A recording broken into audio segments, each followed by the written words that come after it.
Hey guys, my name is Nova, this is Film Express, and today we're going to be diving into the critically acclaimed Cannes Film Festival Palme d'Or winning film, Sean Baker's Anora. Let's dive right in. Guys, I'll start this review off by saying right away, give Mikey Madison the Oscar this year. This is absolutely her year. She deserved it, and all the hype around her performance in Anora is absolutely worth it. In my opinion, this is in the top range of performances of the 2020s, right alongside Cate Blanchett's performance as Lydia Tarr in Tar. There's no debate for me there. Mikey Madison carried this film on her shoulders, and she brought so many layers to this performance. She's a star, and your eyes are glued to the screen. She's stunning, she's breathtaking, she's charismatic, she has so much presence, and every single one of her acting choices feels very nuanced. This was a star-making role for her, and I have no doubt in my mind that she's going to have an incredible career after this. Unfortunately for me, Anora is a mixed bag. I don't think the rest of the film actually matched the quality of Mikey Madison's performance here. I think Mikey Madison brought her A game, and the rest of the film doesn't really operate at that A game.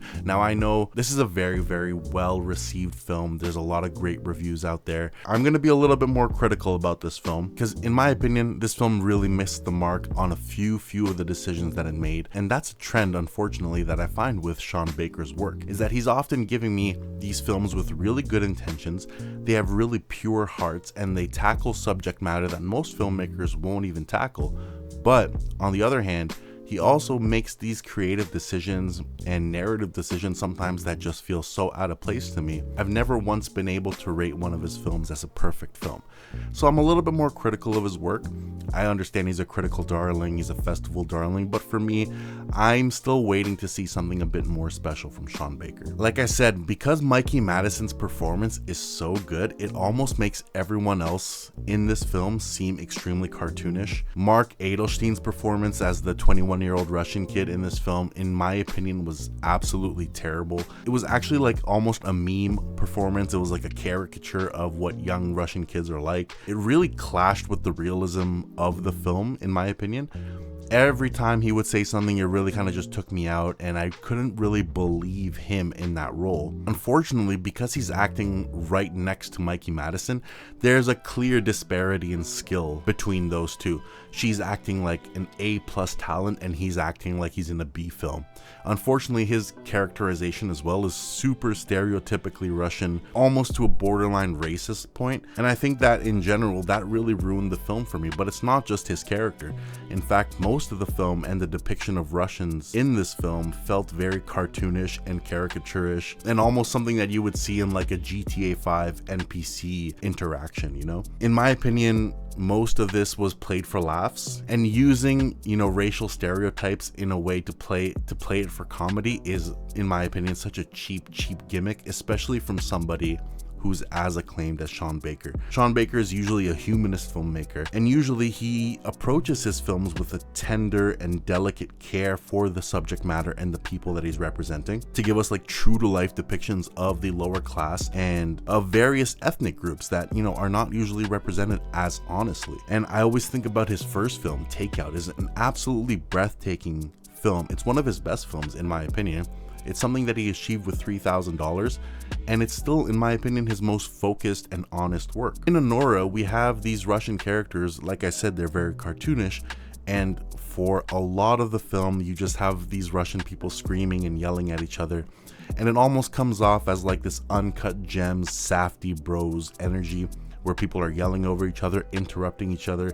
Things are super loud, things are super in your face. And I think maybe, it comes down to whether you're in the mood for something like that. For me, that wore me down very quickly. Like I said, it was almost very caricaturish, it was very stereotypical, it was cartoonish, it was buffoonish. It really stood out to me as something that they could have just toned down a little bit on, just to make things a little bit more tolerable. I might be in the minority with this criticism, sure, like we can be honest about that. But, for somebody myself who is an immigrant, I would feel a little bit offended if the representation of my ethnic group and my race was done in this way. So that's just my take on it. All these characters, on the Russian immigrant side, the Russian oligarchy, there was maybe one or two that had a little bit of humanity to them, a little bit more of a nuanced third dimensional layer to them. everyone else, all these Russian goons that are in the film, they are really just like paper thin as characters, and unfortunately that makes the runtime really drag. There's a scene, you know, in the middle of the film where these Russian goons, you know, have a little bit of a home invasion, we could call it, and they barge in on Anora and Vanya at Vanya's mansion. That scene, it felt like it was 3 hours long, but in reality, like, I'm gonna be fully honest with you, I calculated how long it was. That was a 45-minute scene. There's 2 time jumps within that scene, but that whole scene, which was honestly was very slapstick, it was very screwball, it was very clumsy, and it lasted 45 minutes. That's half of the movie. It doesn't make sense to me. This was the absolute most absurd creative decision, narrative decision, screenwriting decision that I've seen all year, because that scene could have been 3 minutes, it could have been 5 minutes. You could have gotten that point across and moved on to way more important things. Instead, we get a bunch of yelling, we get a lot of violence, we get a lot of ridiculous arguments, a lot of Russian characters just screaming nonsense at each other, we get violence towards women, and none of it really results into anything. I really believe that scene was 40 minutes too long. I cannot believe how long that was. You know, for such a serious film that tackles such serious subject matter in an industry that is so controversial in a sense, but it's also been a part of humanity for so long, to have this whole scene played like it was a slapstick silent film where people are just running around and breaking things and knocking into each other, like, I could not believe what I was watching. It almost seemed uncharacteristic of a Sean Baker film. There were some people laughing in the theaters, but I'll be fully honest, the majority of the people, you could see people using this scene as a chance to go on a bathroom break. They were squirming in their seats. People started talking to each other because at some point we understood, we got the point, but the scene kept going on. I'm still very much in disbelief that the scene was 45 minutes long, and because of that, you get a huge chunk of the film that just feels like it was played for comedy, it was played for laughs, and it really reduces the strength of the film and the strength of the themes of the film. Sean Baker has tackled the subject of sex workers before, and he's done it with more nuance as well.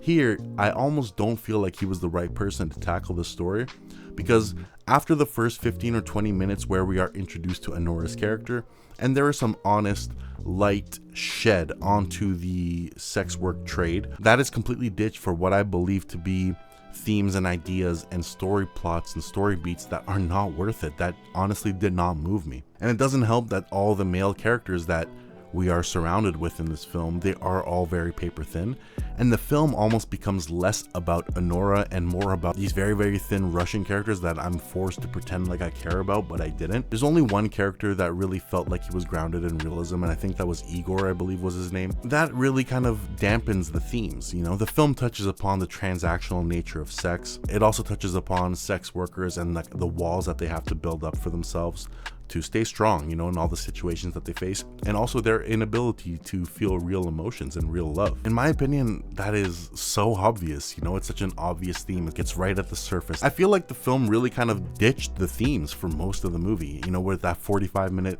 home invasion scene and all the things after. It kind of felt like this just like road trip comedy after a while. I wanted more meaning, I wanted more depth there. The film attempts to have this commentary on class and wealth disparity by introducing us to the Russian oligarchy. Also, Anora's Russian background touches upon green card marriages and what it means to be American and immigrating to America. But it touches upon all of that so briefly that you don't really get much depth in terms of that idea. And Anora's Russian background is really just there just to kind of force her into this plot with Vanya, the 21-year-old kid, but it didn't really come up even later in the film. Like her being Russian really served nothing except to get her where Sean Baker needed her to get to for the story. In my opinion, it's all really contrived, it's all really forced. It doesn't really have much layers and much meaning, and because it felt so forced and because the themes were so shallow, I almost failed to see how this could have won a Palme d'Or. The only way I could see this winning is because the competition was so thin this year. And honestly, like, it is one of the worst years in the history of film, so I don't doubt that at Cannes, at the film festival, this was an easy pick for them because everything else was probably mediocre. Like, they had Megalopolis, which we all know is an absolute blunder. It just seems like this won because it checked some boxes and did the bare minimum to be a decent film. In my opinion, it barely even did that. It was really more annoying and loud and in your face instead of a calm, subdued, meaningful film. And I think it had the potential to be that. The first 15 or 20 minutes had this really, really beautiful and honest, sometimes gritty look at the sex work trade, and then it just completely forgot what it wanted to tell you, just to talk about these Russian immigrants who I really, really struggled to care for. And maybe that's just me. I wanted more of Anora. The film is called Anora. Give us more of her. She's carrying the film, and in the second and third act, she's almost pushed to the side, and I feel like that was a very, very poor decision for the narrative. You know, I respect Sean Baker. I respect his indie movement in cinema. I respect his guerrilla filmmaking style. I respect that he can make films with low budgets and tackle important subject matter and important subjects, but I really, really struggle to see why he's been so acclaimed and why he's gotten this status, you know, in the film industry, when all of his films do these like weird little creative decisions that take away from the meaning of the film. I found this in his last few films as well. Florida Project, like, you really have to put up with these loud, annoying kids for most of it. Tangerine, it is really, really poorly shot, and it's a struggle to get immersed in the world when you're always reminded that it was shot on an iPhone. Red Rocket, you know, it was a very meaningful film. Actually, it was one of his stronger films, but it also had a couple of creative decisions that take you out of the film, or took me out of the film. It had one of my least favorite shots of that specific year that it came out as well. Anora, besides that 45-minute extended home invasion scene that was played for like slapstick screwball comedy, there was also a couple of shots in this film that were so out of place and so like not cinematic. I don't see the need to be constantly zooming in on things. I don't see the need for the camera to be shaking around, you know?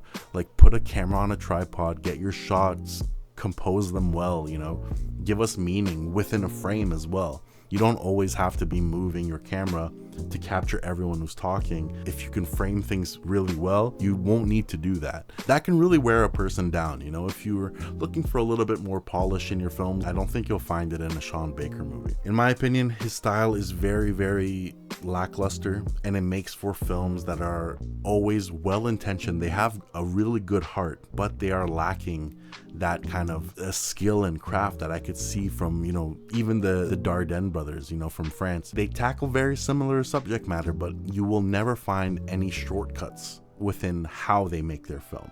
Everything is shot well, the actors are always great, the subject matter is always well thought out, and it always results in an ending that is meaningful and powerful. And I still haven't seen that yet in Sean Baker's films.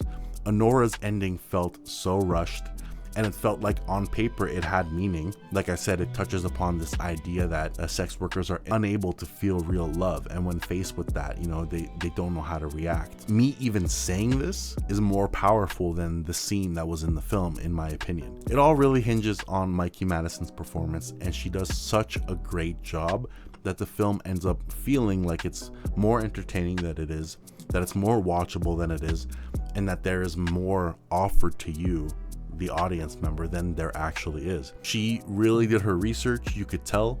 She brought her A game, and she completely transformed. She's a chameleon. I saw her in a couple films in the past couple years.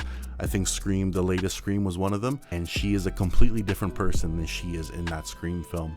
So that to me is a sign of a good actor, a good talent, and somebody to watch. She's gonna be a star. In my opinion, give her the Oscar now. Like I said, it's undeniably hers, but I don't personally think that Anora is one of the stronger films of the year. Have a good feeling it's going to do well when it comes to award season, but for me, it is not my vote. I was personally let down by this film. In my opinion, Anora did not meet the hype, did not meet my expectations. It was quite a letdown, and I'm pretty disappointed because I was really looking forward to this film. I feel like it's a symptom of 2020's films where we're so desperate for a decent and good movie that even mediocre films or lesser subpar films are getting praised as masterpieces now, and they're being given the most prestigious awards that you can get at a film festival, the Cannes Palme d'Or. Arguably, the Palme d'Or has not always been handed to the best films of said year, but this was probably one of the weaker decisions Cannes has made in the past few years, in my opinion. That's my kind of long-winded review of Anora. I had to go on a little rant there to get all my feelings across, but Anora didn't really work for me, guys. So let's talk about it. What did you guys think of Anora? Do you guys like this movie? Do you guys like Sean Baker's work in general? Do you think I'm completely wrong, or do you agree with me? Let's talk about it, guys. Please like, please subscribe. Please talk about it in the comments. Please dislike if you think I'm wrong about this movie. That's fully okay, but let's talk about it, guys. Again, my name is Nova. This was Film Express, and I'll catch you on the next one. See ya.